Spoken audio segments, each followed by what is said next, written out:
សូមបញ្យល់អារឿងហ្នឹងបន្តិចវាមានគណៈកម្មការសូរិយោដីខេត្ត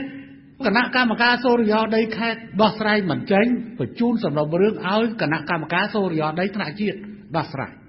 គណៈកម្មការសូរិយោដីថ្នាក់ជាតិរួមមានរដ្ឋមន្ត្រីក្រសួងរៀបចំដែនដីនគររូបនីយកម្មជាប្រធានហ្នឹងអានឹងដោះស្រាយមិនចេញបានចូលដល់គណៈកម្មការដោះស្រាយដំណោះដីធ្លី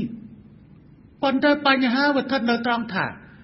យើងបានដោះស្រាយដី1.8 លានហិកតាក្នុងប្រតិបត្តិការ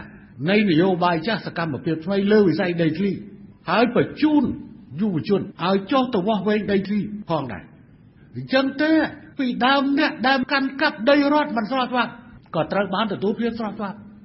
ហើយរឿងមិនតិចទេណាដែលខ្ញុំដោះតល់តែរឿងខ្លះវានៅក្នុងសំណុំរឿងនៃកណ្ដាប់ដៃរបស់តុលាការហើយស្អែកនេះខ្ញុំនឹងប្រជុំថ្នាក់ដឹកនាំមួយចំនួនដែលពាក់ព័ន្ធនឹងរឿងដីធ្លីពិនិត្យអំពីបញ្ហាហ្នឹង